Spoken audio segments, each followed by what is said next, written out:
We use more than our mouths. We use our eyes and our ears and all of our senses when we're networking. People's body language, do they want to connect? What are they interested in? Right now, I think that intentionality, being purposeful, connecting and reaching out in ways that you know the other person is going to understand and respect and respond to is really powerful.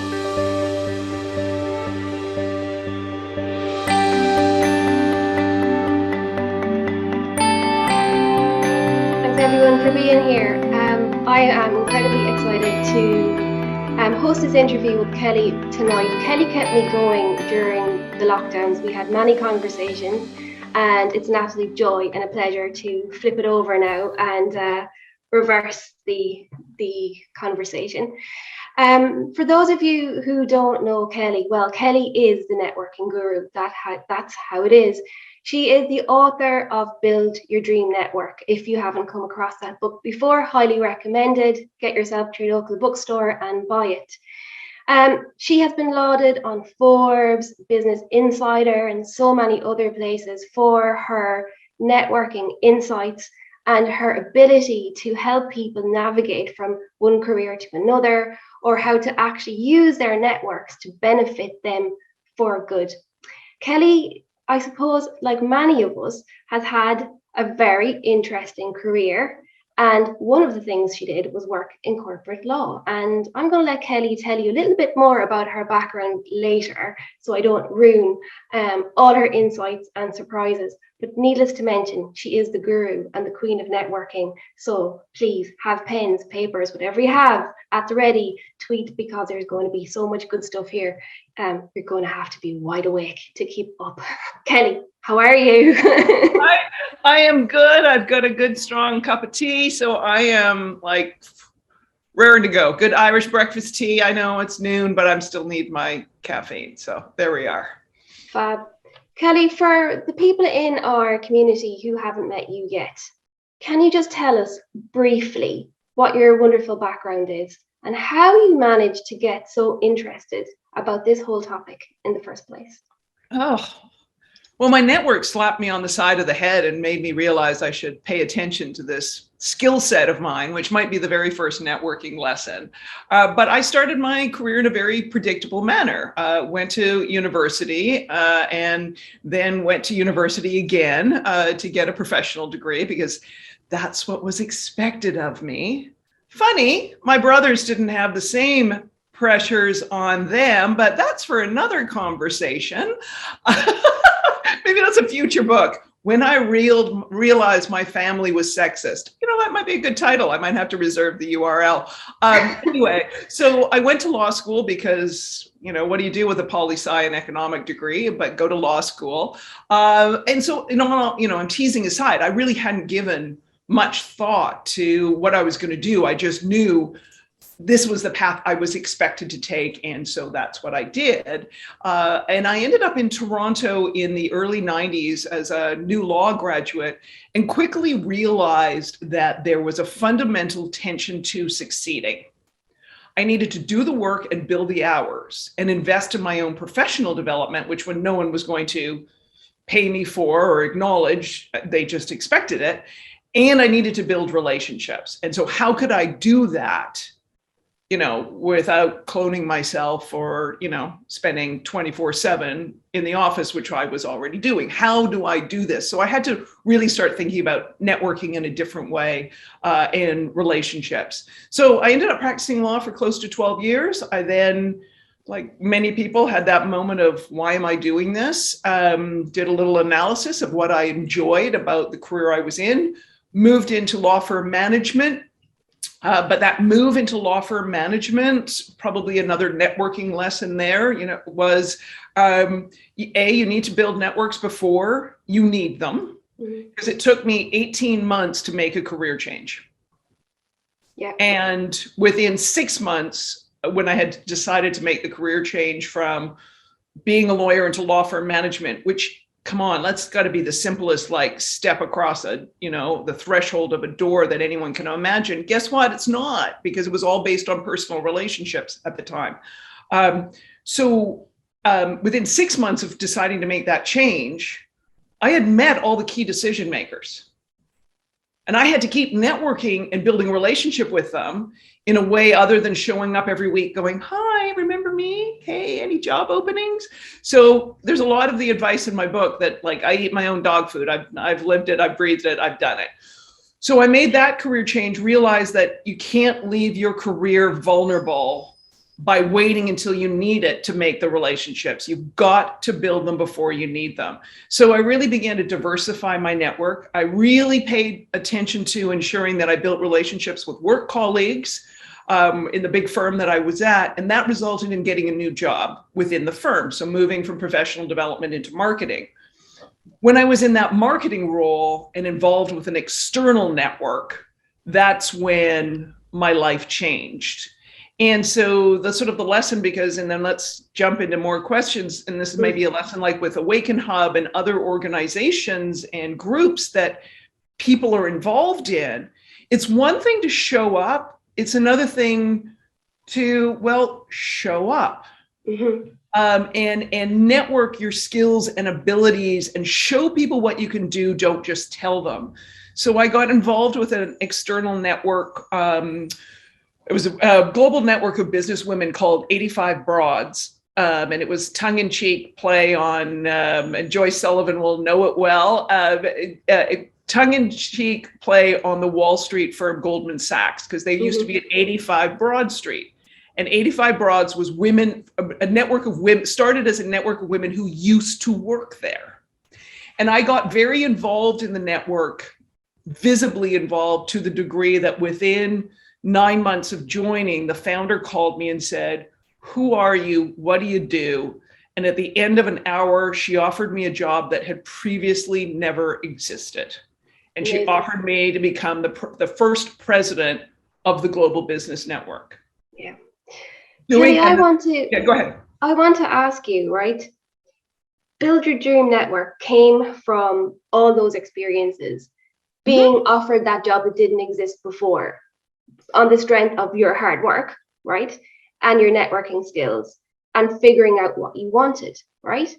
And I suppose during all of that, you discovered something else really interesting, which is part of your new research and your new book, that women network differently. Tell me a little bit about that, and how can all of us in this community together use that difference to the best effect? Yeah. So, so I've been so involved in women's networks and how and why women gather. But there was some really interesting research, Mary, that I was asked to comment on a couple of years ago, and it was a study on women into, it was like I think it was women in an MBA program. They never quite say in the study. So, but you just sort of surmise from it. So these women into leadership roles, and the women who were most successful had a uniquely different network structure. So for everyone who's like on this right now, I want you to separate like the verb, the busy work of networking, like going and playing golf and grabbing a beer, right? Versus, going to a spa day. Like, put that aside. What we're talking about is the structure of the network itself, the people, right? The resources. Successful women are very specific about the network they build and then how they leverage it.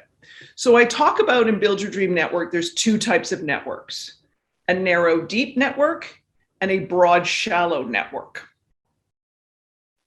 Women typically have a narrow, deep network. Men typically have a broad, shallow network. Both of those networks have strengths, both of them have weaknesses. Successful women have both of those networks and leverage both of those networks. So if we take the broad, shallow network, that may be ensuring that you have some passing interest in and develop an acquaintance level relationship with a variety of people. These are not people you need to invite over for Thanksgiving or Christmas or, their children's birthdays or all that kind of stuff. But you need to have some sort of passing knowledge of who they are, because that broad, shallow network is typically one that is more diverse in terms of experience, titles, industries. It has more of a variety of information flows, and it can get you information from all sorts of different sources that is readily verifiable quickly. Okay. The other network, the narrow deep, this is where this gets really interesting with successful women. I'm sure if I say, hey, do you have a close cohort or clique of other women that you turn to for advice? And I said to everybody, on the Zoom, raise your hand, put up the little hand thing, everyone probably would. But here's the thing that this study found, and other studies appear to verify. Successful women with this inner cohort or clique, they're very focused on who is in it. And this is not a mean girls thing. Mm-hmm. Their inner cohort or clique is primarily of other women, primarily like-minded women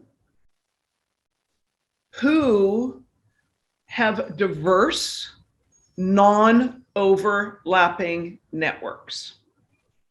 So it's an inner cohort or clique primarily of other women who are like-minded and have non-overlapping networks.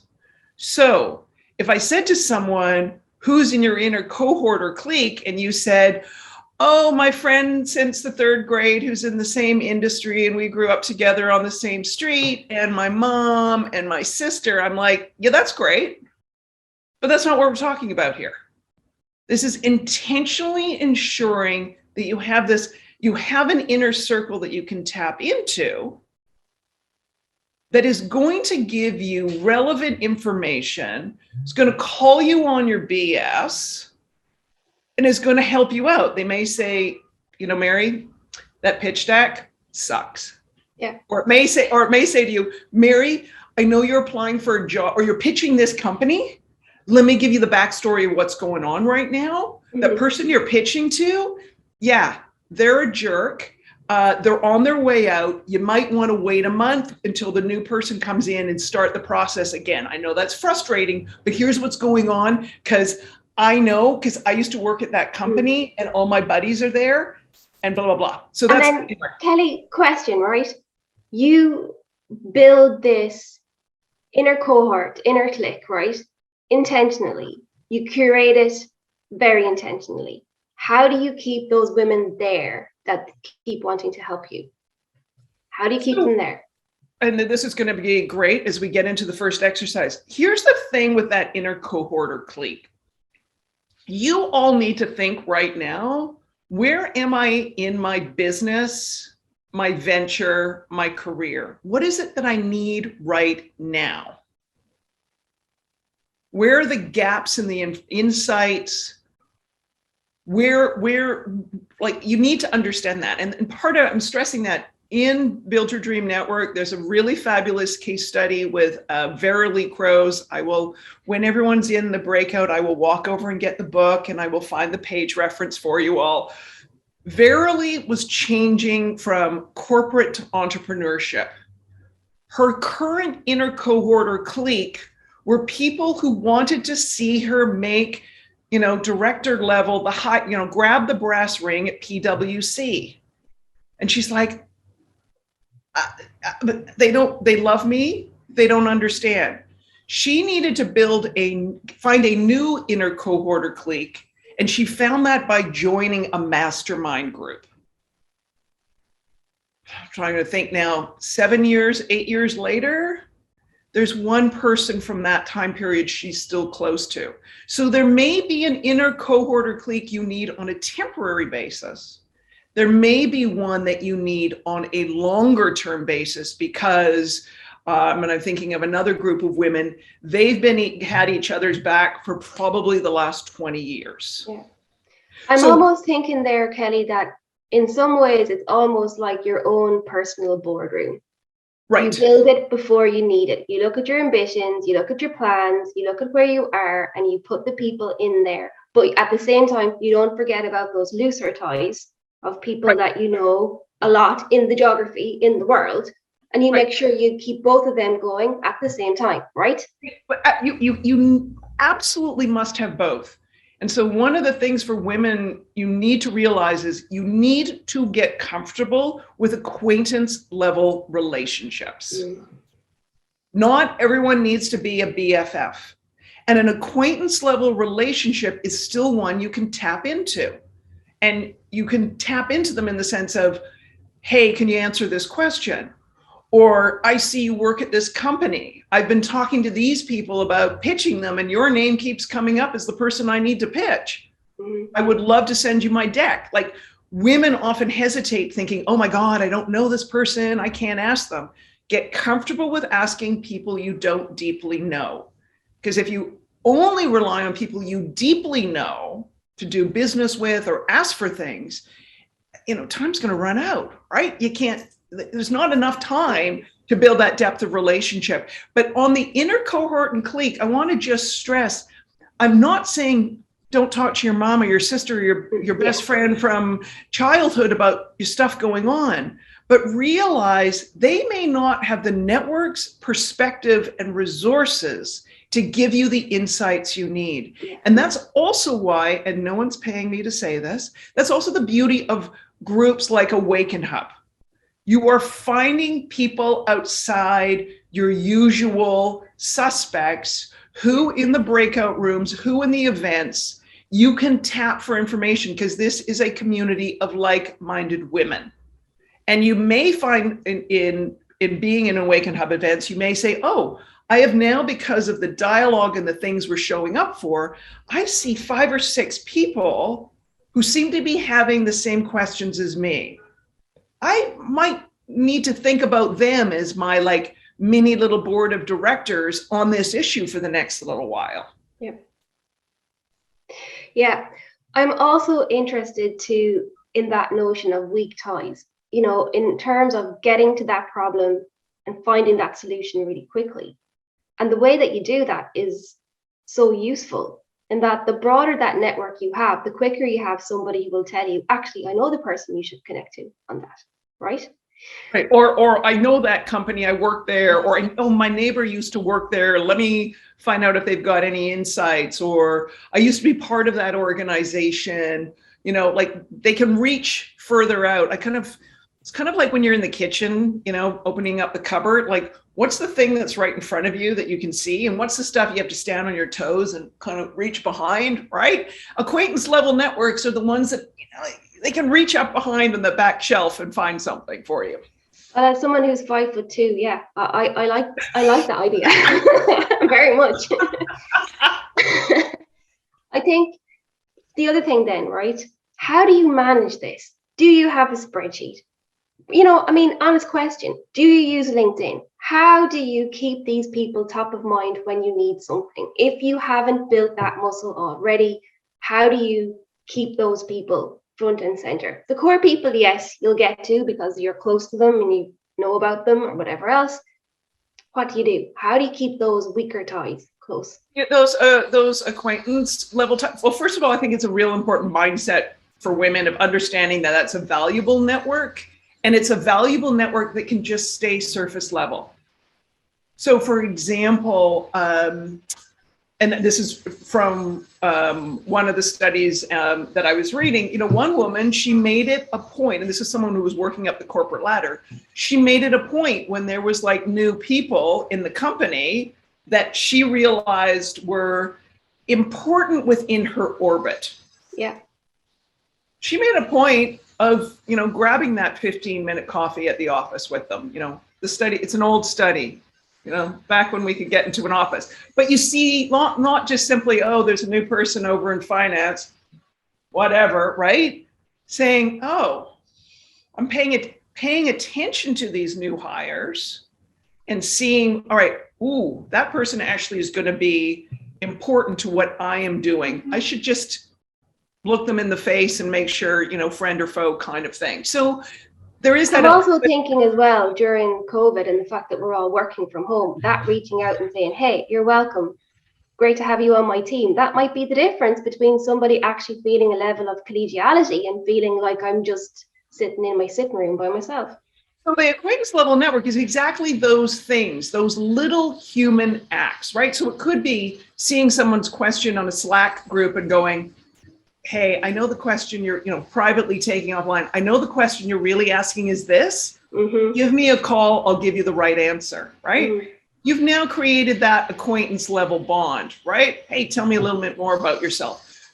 If you already have a big network, and I'm looking, the way my screen is, Joyce Sullivan is up there in my right-hand corner. This is where, and Joyce I know has a big network. This is where using social networking platforms, depending on where your audience is, this is where using them to your advantage. So, this is why, if Melissa Moore is on here, she's just the goddess of this.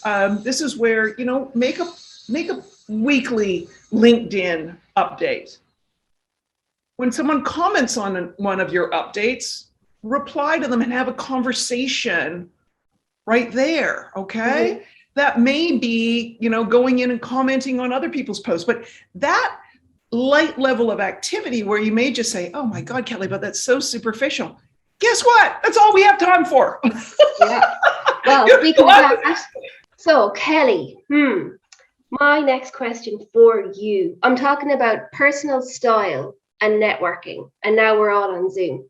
Do you have any tips? Ooh, you know what? And I think you shared it with everyone in that Build Your Dream Network book bonus. Yes. That I released at the beginning of January. There is the story in there of Aaron Cronican, who is executive director of the Seeing Place Theater here in New York. Aaron has masterfully built relationships in a fully digital world, like new relationships during this time. There's another story in there with Ian Saunders. He is author, storyteller, coach who's based in London. Most of us saw our networks shrink, during COVID. Both of these people have seen their networks expand because of their intentionality. And Ian expanded and deepened his relationships with a lot of thought leaders and people he wanted to do business with. I would say read both of their stories because they really, particularly Erin, it wasn't anything too complicated. A lot of times on these Zoom events, like she was careful and thoughtful about what she signed up for. Mm-hmm. She chose to show up and network with all of her senses, eyes, ears, not just her mouth. She watched what other people were interested in. She went and checked them out offline. She didn't do the thing that drives me crazy when people put in the chat, hey, let's connect on LinkedIn. Here's their LinkedIn profile. Would you say that to someone in person? No one would walk up. Sinead was saying earlier that she was going to her first in-person event. Can you imagine at an in-person event going up to someone, shaking their hand and saying, hi, I'm Kelly. This is my LinkedIn URL. Let's connect. No one would do that. So why do we do that in the chat? And Erin really approached these things in this sort of incremental touch points before she direct messaged people and said, we're showing up at the same thing. I've checked out your website. We seem to have the same interests. We should talk. Yeah. And from that, she, expanded and built the relationships that she needed. I just want to touch on, since I have this sitting under my arm, I mentioned before the first breakout, Verily Crow's case study about building this inner cohort. It's in Build Your Dream Network for those reading along, page 109. And about how she realized that she had this network deficit and she needed some new people who understood what it was she was trying to create and do as she moved from being in a company to entrepreneurship. Yeah. There's one other question I want to ask you, and it comes up a lot. And for people in the community who feel they're quiet, they're introverted, they're shy, and that networking is for the party people and the extroverts. Please tell me, Kelly, what is your take on that? Trying to keep it polite. Okay.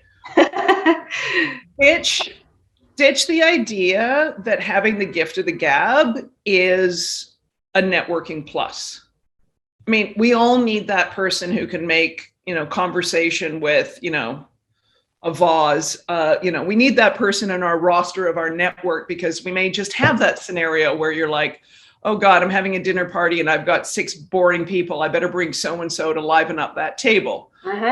So there is times where you need someone who can carry a conversation, but that doesn't necessarily make you a great networker or network builder. More importantly, we use more than our mouths. We use our eyes and our ears and all of our senses when we're networking. People's body language. Do they want to connect? What are they interested in? Introverts are particularly powerful at observing.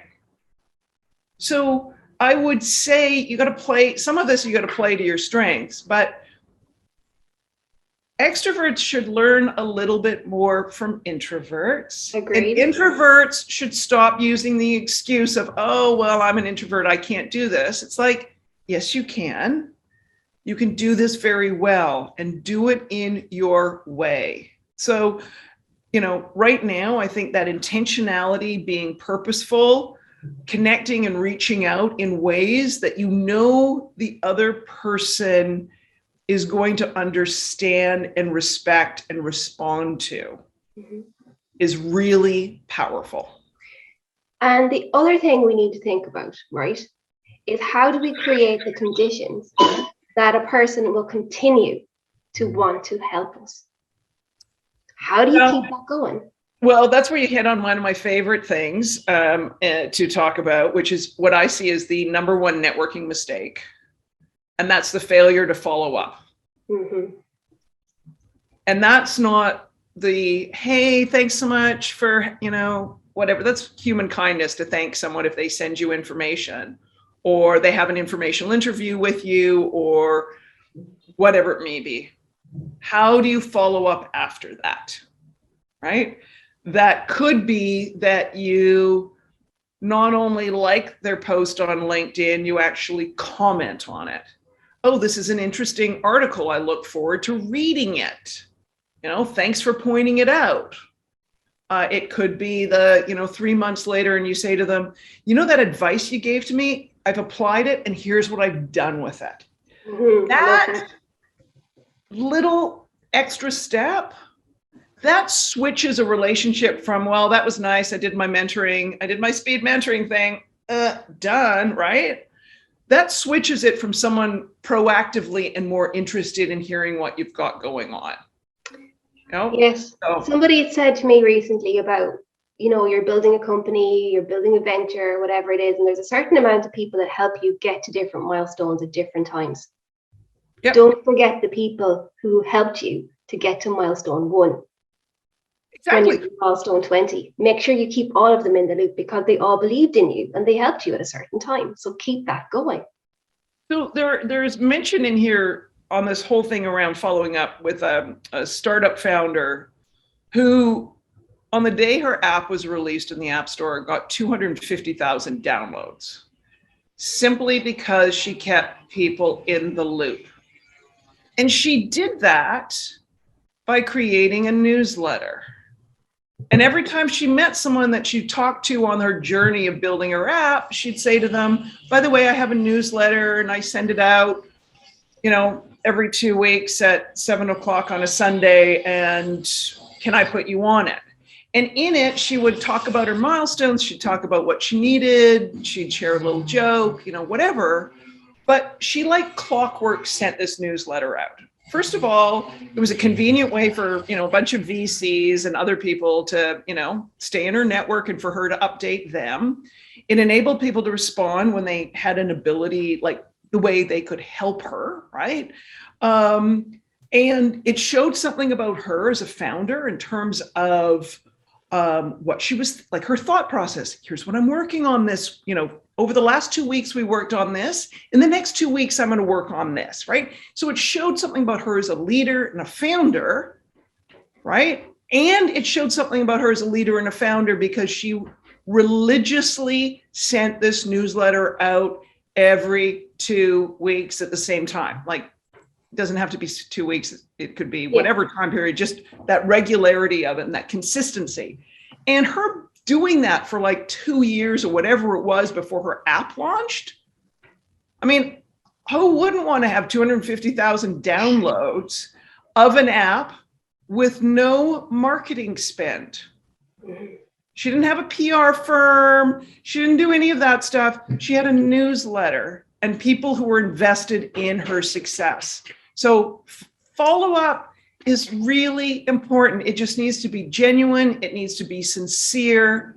It doesn't need to be like, grandiose. Just do it. Yeah. So take the resources that you have that you can attend to and do it consistently and be yourself, not anybody else.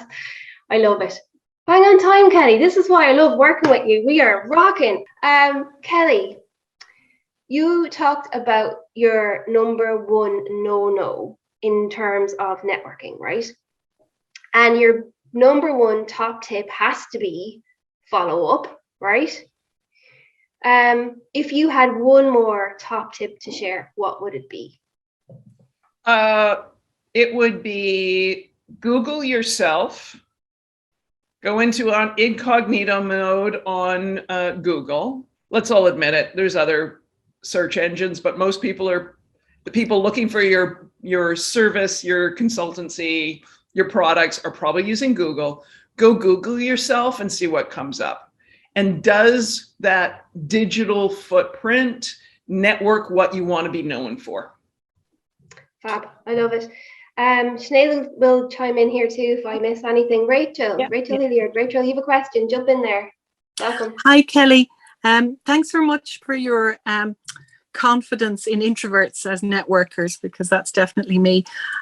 Sometimes I find you make a connection with someone and you have that first meeting and maybe you weren't really prepared enough, or, maybe you didn't realize that you'd have to come and pitch something and you feel the meeting was a bit of a flop. Is there something you can do to kind of rescue where you feel it's gone a little bit cold or you've missed the mark? I think exactly what you just shared. I think that honesty and vulnerability to say, well, I was coming to this meeting, with this, idea in mind, and it turned into this. If I had realized it had, I would have done these three things. So, to properly answer the three questions you asked me that I wasn't prepared for, here are the answers. I think that honesty that way. And then, it's in their ballpark. I mean, all you can control is your own actions. This is why gathering information using more than, oh my God, what do I need? And how am I going to, pitch it or sell it? Like, why it's really important to put the brakes on that and think about everything else, because all you control is your actions. How someone responds to it, who knows? Oh, sometimes people they had a different intention in mind, or everybody else, Rachel, who's had meetings with them, this is what's happened, and he's just assuming, or she's just assuming, oh, here we go, another woman on another entrepreneur in my office, they're going to want to do this, I'm going to ask them for that, right? Another trick, and this is I learned from a consultant who was pitching the firm I was working at. He walked into the meeting with like an agenda, okay? And he looked at the partner who was the decision maker in the room, not lowly old me, as the manager of professional development. And he looked at this guy and he said, it was lovely to meet you. Here are the things that I wanted to talk to you about today. How do these look to you, and where would you like to start? And that level of preparation into a meeting, it was also very interesting where this guy would have started at number one, the partner making the decisions was like, oh, let's start here. And it was like agenda item number 10, right? So to actually be able to go into a meeting saying, here's why I wanted to talk to you. And here's 3 things I would love to, accomplish today, or here's the one thing, whatever. What about you? Because then you can set from the beginning, like someone could say, oh, I thought this meeting was about this because every entrepreneur shows up in my office or on my Zoom. This is what they want. Oh, okay, right? So you can get that stuff out of the way. Super. I think Clodagh, if you want to ask your question there, that would be great. Yeah, hi Kelly. Thanks so much. It's been a great session.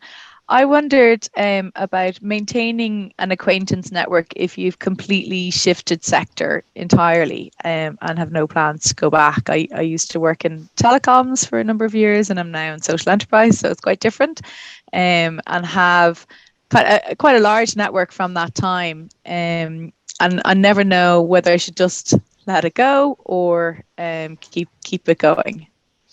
Keep it, because your networks have networks. Right? They may have perspective. They may change jobs, but that network doesn't mean that you have to like see them every week and do everything, right? This is where maintaining those light connections, whether it's, remembering some of the key people, their, birthdays or anniversaries, because, Facebook tells you it's so-and-so's birthday and you send them a little birthday note, or, something comes up and you're like, oh my God, I remember that moment, and you send them an email saying, I don't know why I thought of this. Remember the time just little light touches. This is like staying connected with them on LinkedIn and watching where they may have a professional milestone or make a post and you kind of chime in. You don't have to like, oh, well, we used to always go to the pub on Fridays. You don't need to do that anymore, right? Just the light touch. I mean, I left working in a law firm back in 2009. I was like 2008, 2009. And probably for the next decade, when there was like leaving drinks for someone leaving like the marketing department, I would get the invitation. Okay. Even though I was long and I made a point of either responding, and depending on who the person was, I would show up as a shock and surprise for everyone, because that was always fun. And you know what? It maintained the network that if I needed to turn around and talk to those people today, I could still do that. Super, thank you. Can I ask a little add-on to that question, Kelly, in terms of what if you've burned a bridge or you've let something go too far, or you didn't do that follow-up thank you, and then you'd like to reconnect with somebody? Do you have any suggestions as the best way to go about doing that? I think, if you forgot to follow up, that's where honesty comes in. I mean, listen, we all have messy, complicated lives. And to reach out and say, you know what, I've been meaning to let you know for some time. Now, on the first part, burning a bridge, I mean, if you have been someone who has been, a self-centered jerk your entire life and unhelpful to everyone and only focused on yourself, I'd say this is a moment to look in the mirror and change your behavior, right? Fair enough. You can't necessarily fix the past, but you can fix things going forward. I mean, I had a work colleague that he was it all about him? And guess what? I can tell you, it's still all about him, right? There's not much this person can do in my life to change my willingness to help. So should you trust the first version of the person that you meet then? I think this is a question of, the length of time of knowing someone. Like sometimes, someone might be a bit of a jerk, and you could say, all right, let me get some other opinions. Maybe they're being a jerk because they've had a bad day. Maybe they've, whatever. Some people are not, some people can't zen out on things. You see the people who yell at everybody else and you realize they're doing it because they're stressed for something that completely unrelated. But, think about and ask yourself, how am I showing up? And that does get back to that first exercise. How are you being an ally? And being an ally is helping other people. And your superpower or skill that you can offer other members in Awakenhub may have nothing to do, right? Let's go back to the question about the networks and telecom, right? You may never use that network again, but you could bring that network to help someone else who says, I'm really trying to figure out how to navigate the telecom industry. And you can be like, well, I got you on that, right? So how are you paying it forward? How are you paying it forward? How are you paying it forward? Yeah. So we literally have, like, we always try and finish bang on time. I'm not sure if we can squeeze in one last question, but before we do, before people start logging off, I just wanted to say thank you to Kelly, obviously, and to Mary Carty for hosting us this evening. A reminder, our next event is on the 15th of Feb, which is like the antidote to Valentine's Day. So it's the day after, and it's called Founder Life a Blood Sport. So we thought we'd go completely the whole opposite direction to the whole love thing. And it's about resilience and tenacity and claiming your place at the table. So we look forward to seeing you then. And our own little plug, which we never do, we've just launched an annual community event pass, which is cheaper and easier than getting your pass every month. So you find the details on our website. So Kelly, the last question, sorry, I've just lost it there now, but it was about how do you say no, which was something we were talking about in the breakout rooms. So how do you say, any top tips, sorry, Carenza, on how to say no and you struggle when you should prioritize your own stuff rather than helping somebody else? So we'll do 1 minute on that and then we'll say goodbye to everyone. Here's my tip on the no. Realize someone asking a question, your answer or how you can help them may be to direct them to a resource. So it may be, no, I can't make that introduction because I'm not the best person. Here's some ways, here's some ideas of where you could go. Or no, I will not have a 15-minute coffee date on Zoom with you. You know, that's what you want to say. You say, here, oh, it seems that you're looking for this information. Here are where you can find some resources, you know? And I also think just, you know, hey, no is a complete sentence. Yeah, I suppose. Yeah, you can't just say, I'm sorry, just can't do that. Just can't do that right now. Kelly, you're amazing. We love you and we can't wait for the new book to come out. We'll be all downloading that as fast and buying it as fast as we can.